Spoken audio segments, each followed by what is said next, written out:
rampant grand jury misconduct, rampant prosecutorial misconduct, all taking place at the hands of a criminal enterprise that now calls itself the Trump DOJ.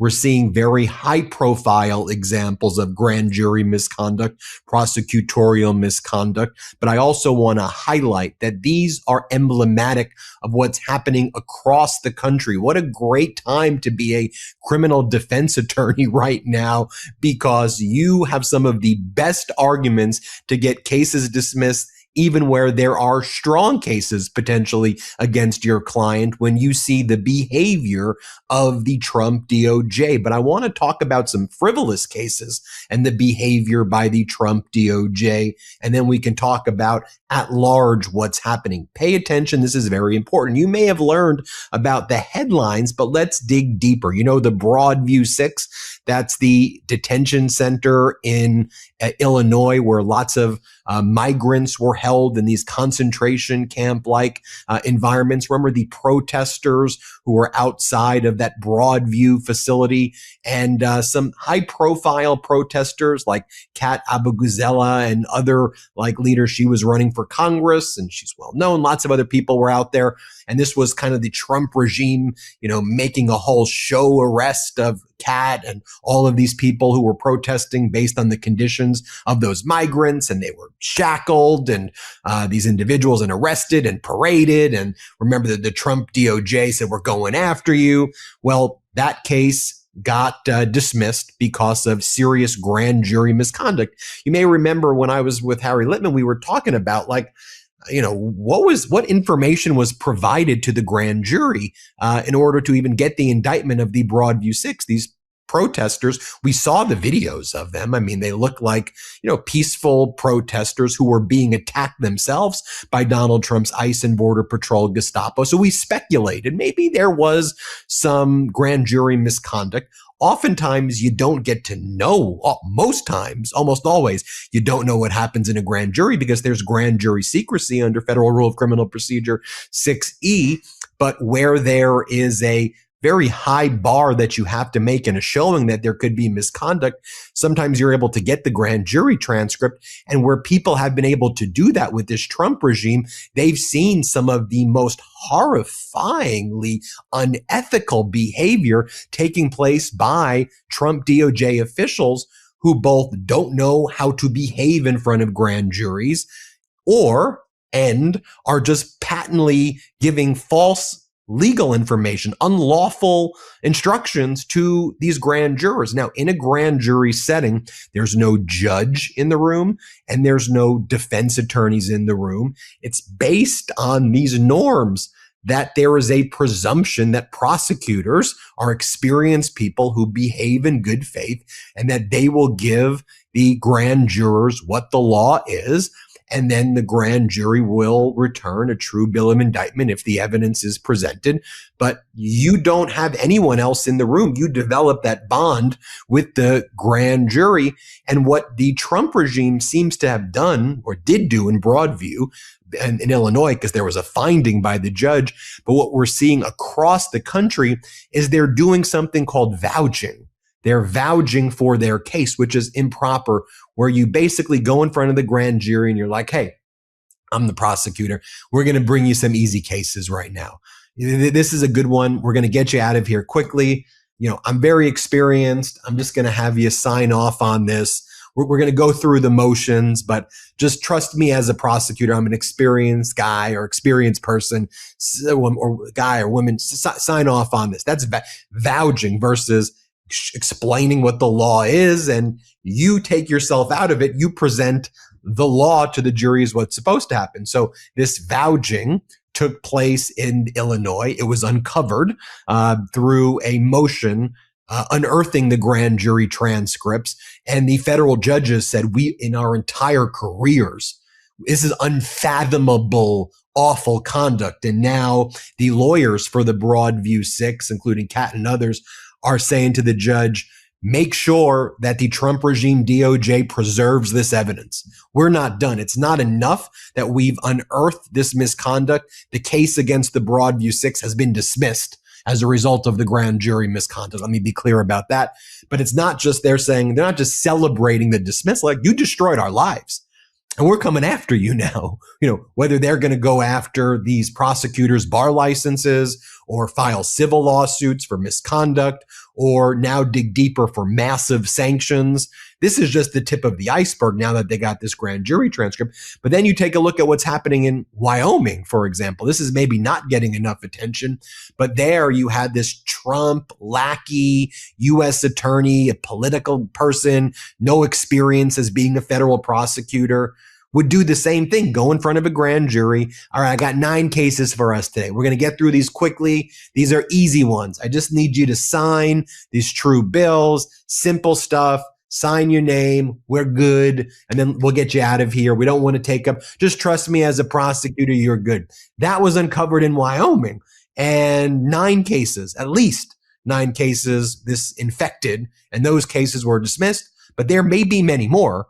And across the country, this is probably going on in a rampant way, where you have people who are unqualified and malicious and evil trying to procure indictments by doing this. We must ask, what's in the Don Lemon indictment? What's in this indictment? Remember when we looked into grand jury misconduct in Lindsay Halligan's prosecution of James Comey?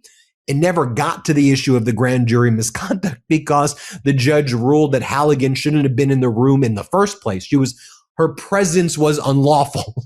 It's like not spelling your name correctly on the SATs because she didn't have permission to even be there. That's how incompetent.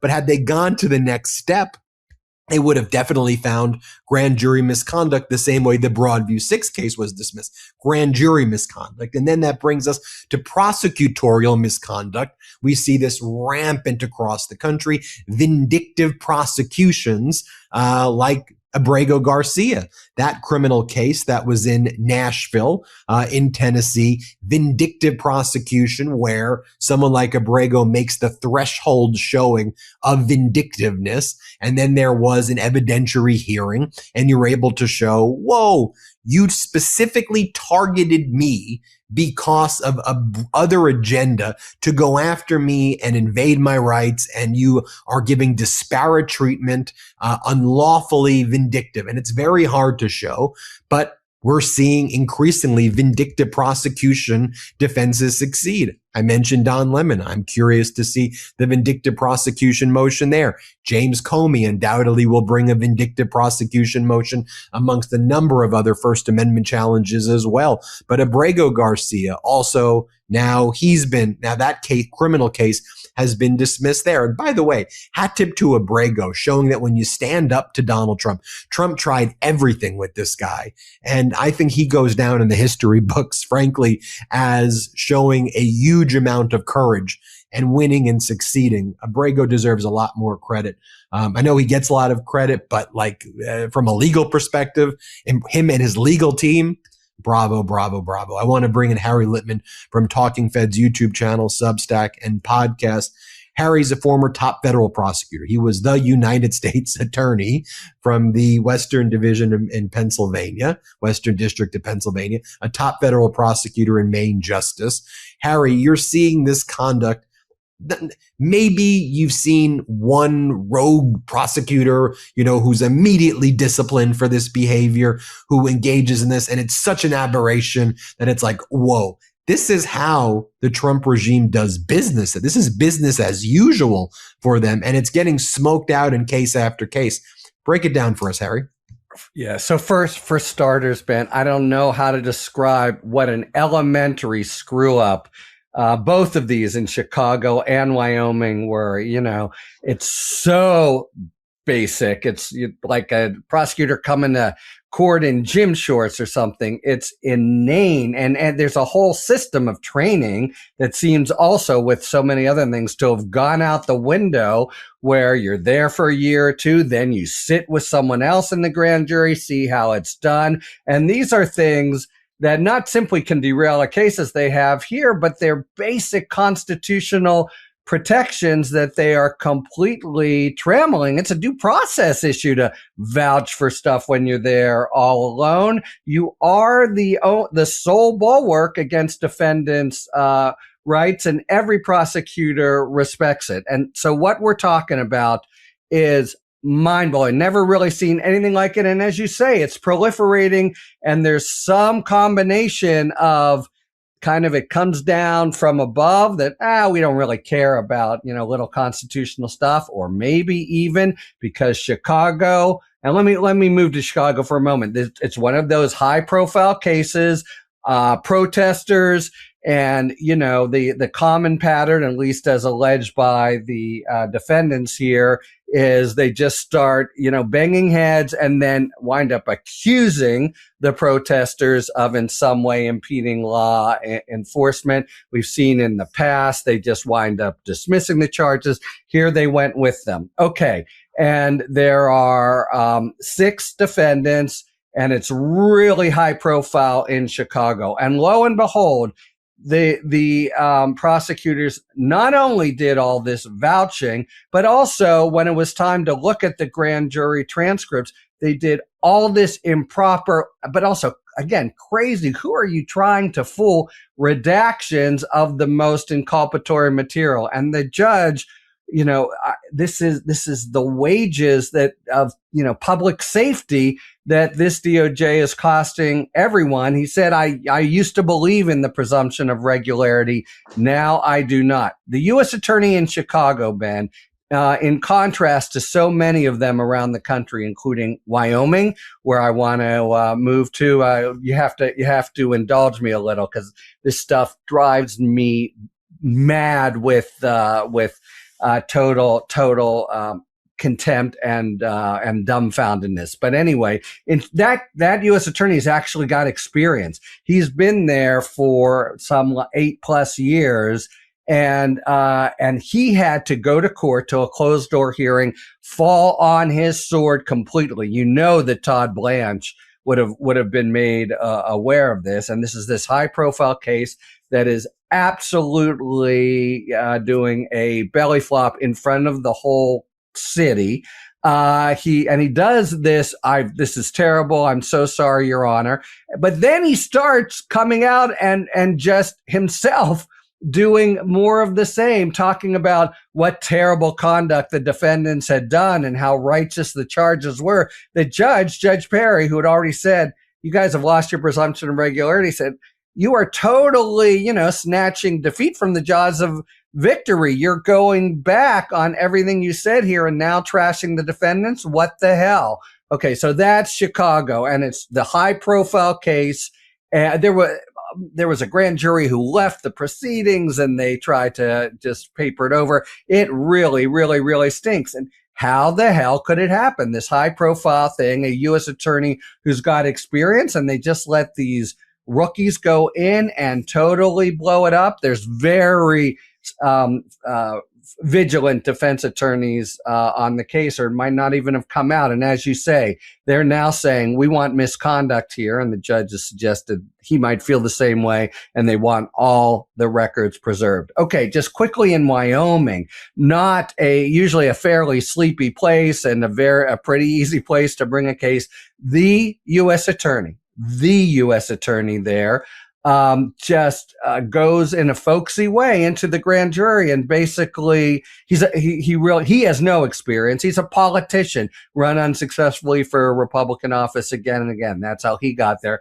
And he just starts schmoozing them, and all our cases are strong. These are slam dunks. That's his word. He, in the recess after, he gives a business card, one of his business cards, to one of the grand jury. I mean, this guy is a joker of the first order. And you just have to wonder, does he just say, nobody has to train me. I'll just go and I can do whatever I want?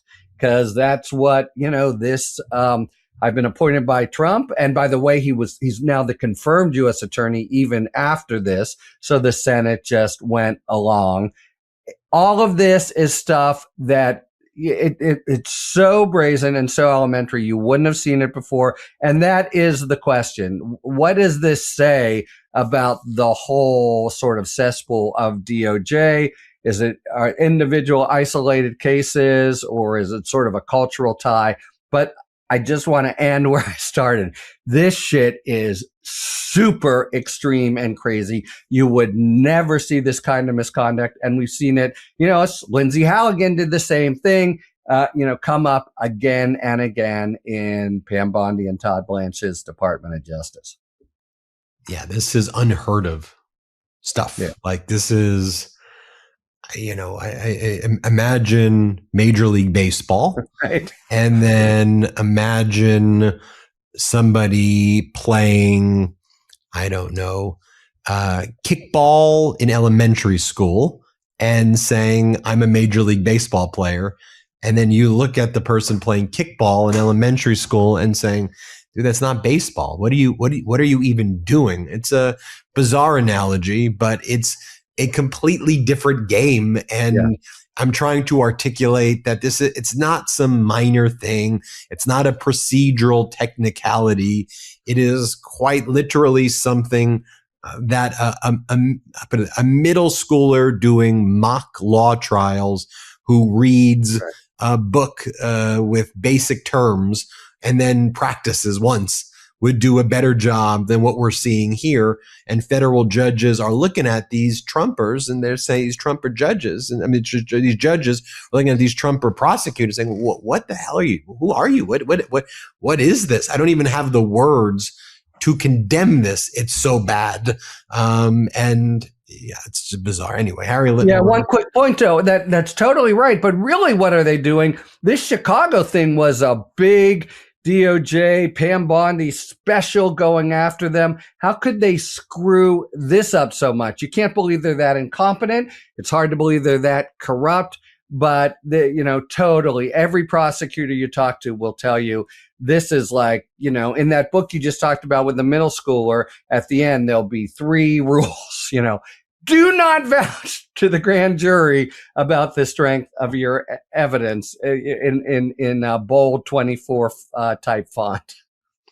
Everybody subscribe to the Talking Feds YouTube channel, Substack, and podcast. Just search Talking Feds on YouTube. Thanks, Harry. Thank you, Ben. Want to stay plugged in? Become a subscriber to our Substack at MeidasPlus.com. You'll get daily recaps from Ron Filipkowski, ad-free episodes of our podcast, and more exclusive content only available at MeidasPlus.com.